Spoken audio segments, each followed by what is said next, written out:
A paz do Senhor, mais uma vez, vamos dar continuidade aqui à nossa aula. Nós vamos falar um pouco sobre a lei das ofertas e dos sacrifícios, que está lá em Levítico, do capítulo 1 até o capítulo 7. Então, a palavra-chave desta sessão de Levítico, nós podemos fazer sacrifício, do capítulo 1 até o capítulo 17. A narração contida em Levítico é a continuação do livro de Êxodo, porque o assunto diz respeito exatamente o que faltou, o sistema da adoração, a santificação nas práticas religiosas. Então, nós vamos ver que isso é razão suficiente para justificar o ato das pessoas diante de Deus, em revelar ou, vamos ver, ditar o conteúdo, Aquele sistema, no entanto, não tinha valor eterno no que diz respeito à prática, pois seria substituído pelo sacrifício permanente de Jesus. Então, isso é bom nós olhar que todas essas questões não tinha ali um sacrifício, não tinha algo permanente, porque tudo ia ser substituído, ia ser mudado, ia ser permanente ao sacrifício de Jesus. Então Deus exigiu que Israel, nós podemos ver, Deus exige que Israel ele apresentasse ofertas de gado, isto é, de gado vacuno e de ovelha. Esse gado era tipo de Cristo Jesus como servo obediente e sofredor, conforme o Evangelho de Marcos. A ovelha, o cordeiro também tipifica Cristo, submisso ao Pai, que é o mesmo que serve. O cabrito é um tipo do pecador, porém, quando apresentado em sacrifício, simboliza Cristo, contando com os transgressores, contato com os transgressores, conforme está em Isaías 53:12 e 2 Coríntios 5:21, assim como Jesus ele foi na cruz, como ali um transgressor, levou a nossa transgressão. Ele foi ali contado como os transgressores, mas ele levou em si a minha e a sua transgressão sem ele nunca ter transgredido. Mas em Isaías fala que ele foi contado como os transgressores, como está em Isaías 53, verso 12, e também em 2 Coríntios 5:21. A rola e a pomba, que as pombinhos, animais simples e humildes, são símbolos da inocência, sofrimento e pobreza. Então está em Levítico capítulo 5, versículo 7. Então, depois da morte de Jesus, não há mais necessidade de ninguém oferecer sacrifício de animais a Deus, pois o sacrifício de Jesus é suficiente em 3 dimensões geográficas. Ela alcança toda a terra, temporal, tem valor eterno, ou seja, numérica, e pode redimir todos os pecadores, embora se saiba que nem todos terão fé suficiente para ser salvos, pelo que foi o sacrifício derramado por muitos e não por todos, pela falta de fé dos pecadores, como está em Mateus 26, versículo 28. Então é bom para nós ficarmos entendendo esses requisitos. Outra coisa que eu quero falar sobre o livro de Levítico, que eu até falei que Jesus ele quebra alguns paradigmas. Então nós vamos ver que todo sacerdote era um levita, mas nem todo levita sacerdote. Então todo sacerdote tinha que ser levita, isso sem exceção. Só tem um sumo sacerdote que não é levita. Só tem um sumo sacerdote que não é levita. Então preste bem atenção sobre isso. Quem é esse sumo sacerdote que não é levita, que não vem da tribo de Levi? É Jesus. Porque Jesus vem da tribo de Judá, leão da tribo de Judá. Jesus ele quebra esse paradigma, porque Jesus não vem da ordem arônica, ordem humana. Jesus vem da ordem de Melquisedeque. Melquisedeque ele aparece primeiramente a Abraão. Quando Abraão ele vem com os depôs de guerra, leva todo o dízimo ao Melquisedeque, e ali fala que ele era sacerdote do Deus Altíssimo. Mas a Bíblia não fala de genealogia dele, não fala de pai, de mãe, da sua genealogia, como está lá o escritor aos Hebreus também vai falar que Jesus ele é sumo sacerdote da ordem de Melquisedeque, sem descendência. Por que sem descendência? Sem descendência arônica, porque o sacerdócio veio direto de Deus, veio com a ordem superior. E Jesus, como humano, como homem, e verdadeiro homem como ele não veio da tribo de Levi, ele veio da tribo de Judá. Ou seja, então a tribo mais importante de Israel é Judá. É bom que se saiba disso também, a tribo mais importante. Tudo que é se referido a Judá no Antigo Testamento é importante, pois ela aponta para a descendência de Cristo. Por isso que era proibido, desde as leis, toda a lei que Deus deu, por exemplo, um levita não podia casar com uma mulher da tribo de Judá ou vice-versa. Cada tribo, ele era casado com a sua tribo. Quando a mulher era estrangeira, quando ela era estrangeira, que ela ali vinha e se casava com alguém de uma tribo, consequentemente ela era tida como daquela tribo. Isso aconteceu com algumas mulheres que entraram na genealogia de Jesus, como Raabe, que casou ali com Salmão, que era da tribo de Judá. Nós vemos Ruth também, que era estrangeira, que era uma moabita, ali que casa ali com Obed, e nós vamos ver que ele também é da tribo de Judá. Então, consequentemente, essas mulheres fazem parte da tribo de Judá. Elas eram estrangeiras, mas se casaram com homens da tribo de Judá e, consequentemente, então, a tribo que dá descendência a Jesus. Essa tribo dá descendência também ao rei Davi. Davi, ele que vem dessa tribo, ele nasce em Belém de Judá, todos nós sabemos disso, a cidade também onde Jesus nasceu. Davi, então, ele foi escolhido para ser essa descendência eterna, esse reino eterno de Jesus.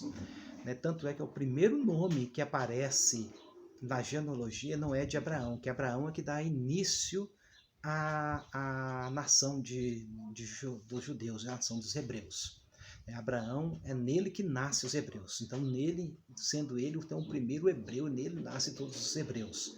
Ele que vai ser pai ali de Isaac, e Isaac, consequentemente, é o pai de Esaú e Jacó, que é o escolhido por Deus, que é o pai dos 12 patriarcas. Entre os 12 está o mais importante, que é Judá, do qual dá a origem humana de Jesus. Então, nós vamos ver que Jesus, ele não é um sacerdote, ele é um sumo sacerdote, mas não arônico. Ele é um sumo sacerdote pela ordem de Melquisedeque, que veio direto de Deus. E ele não é da tribo de Levi, mas ele é da tribo de Judá. Então, Jesus quebra esse paradigma. Então, isso é bom para nós ficarmos ali observando sobre isso. Olhar, ter esse olho atento, para nós entendermos ali o que Deus está comunicando conosco, que tudo está apontando para Jesus.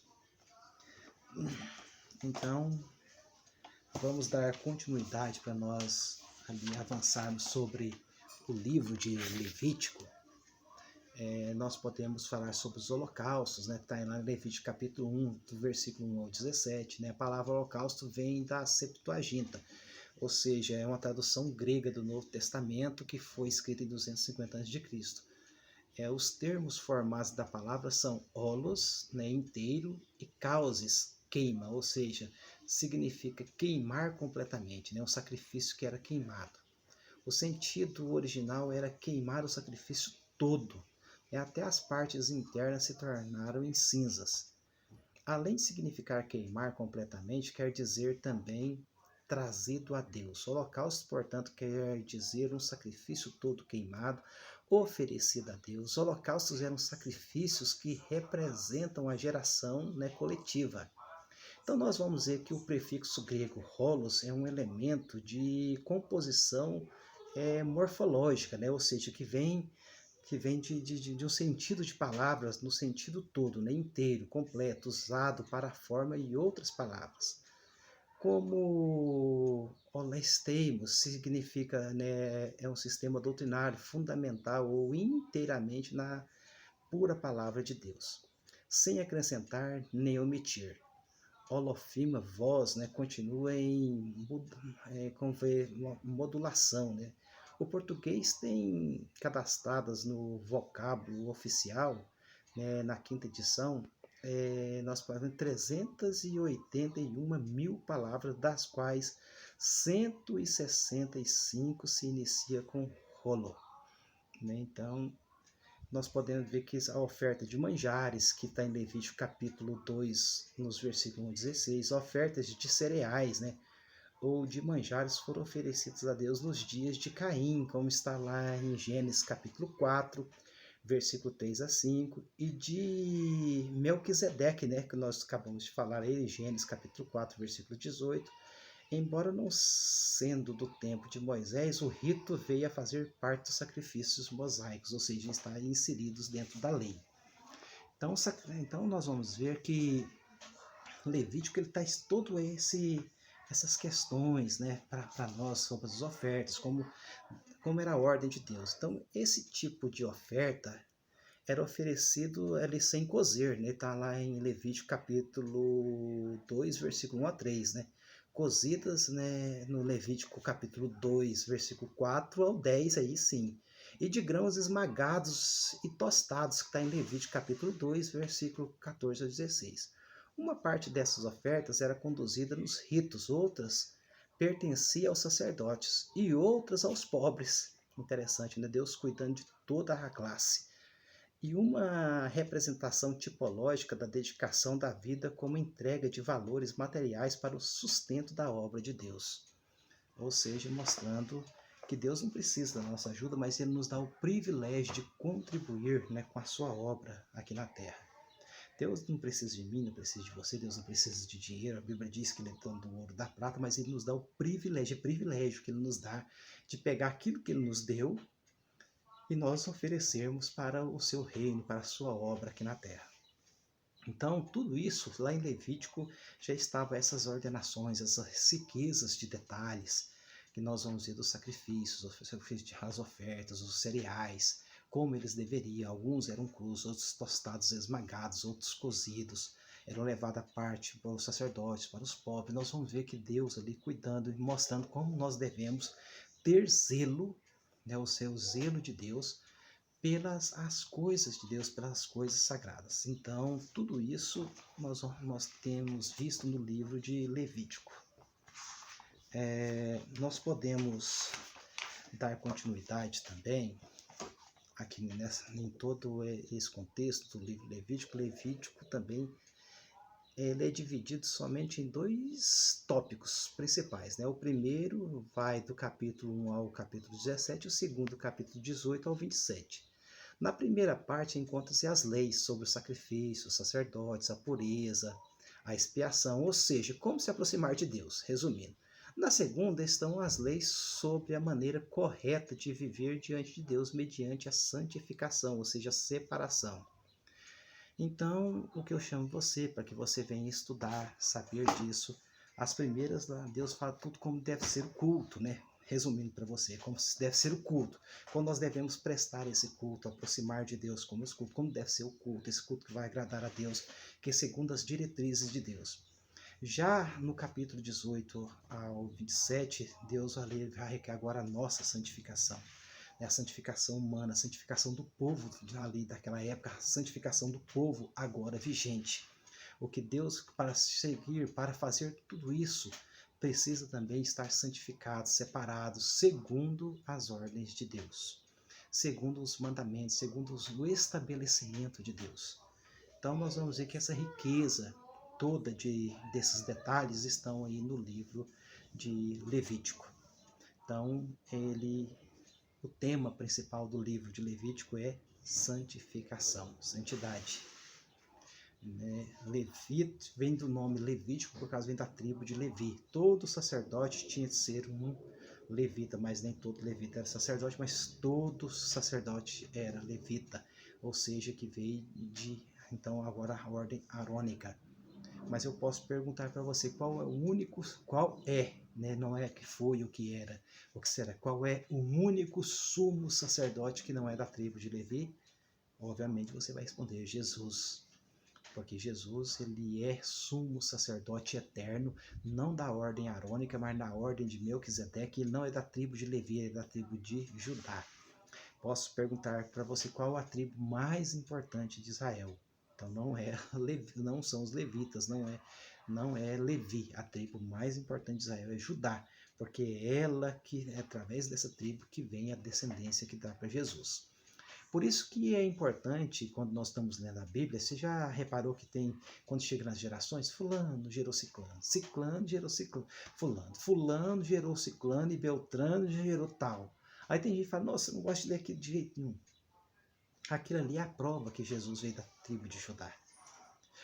Observa que lá em Mateus, A primeira palavra do livro de Mateus é livro, né? Livro da genealogia. Aí vai trazendo aquela genealogia que veio Jesus.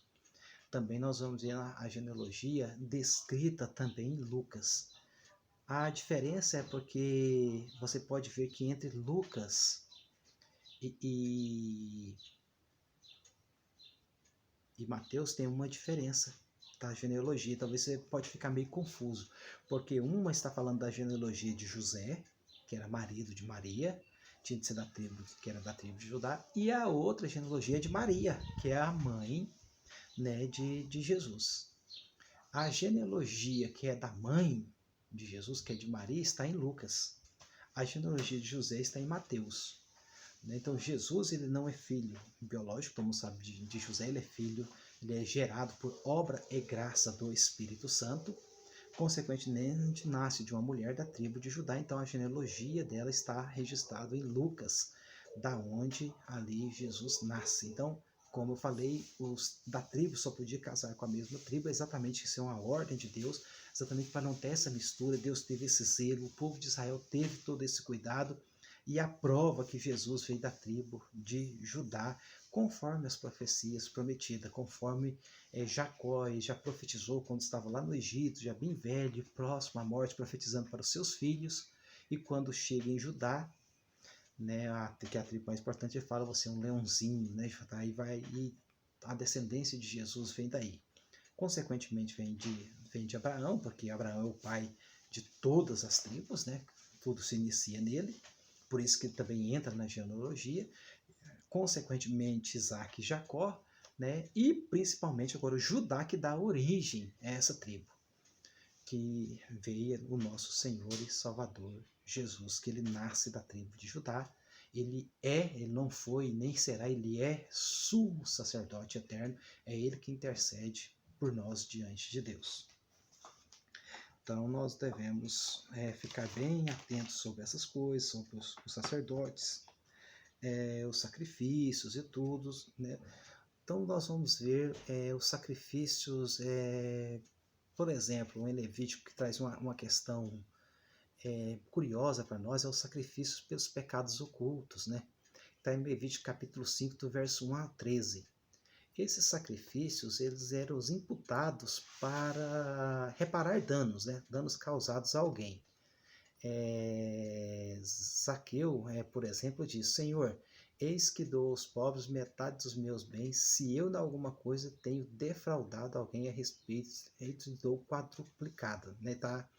Essa lei está em Levítico, capítulo 19, versículo 8. Esse é o caso do crime de culposo, né? E não doloso.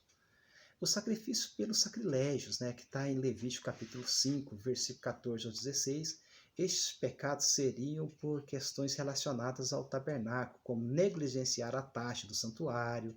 Você pode ver isso em Êxodo 30, né, a partir do versículo 13. Deixar de redimir seu primogênito, né, ou falhar nos dízimos, deixar de contribuir com o sustento do tabernáculo, está em Levítico capítulo 2, versos 3 e 10.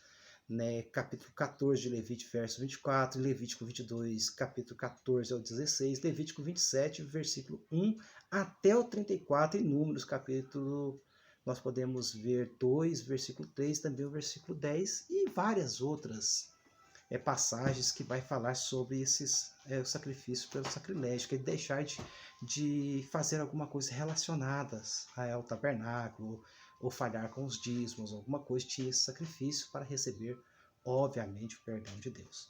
Então, na nossa próxima aula, nós vamos continuar falando desse livro, né, maravilhoso, que é o livro de Levítico. Então, até lá, e nós vamos aí para mais essa aula falando sobre o Pentateuco. Deus te abençoe. Espero que você tenha gostado da aula.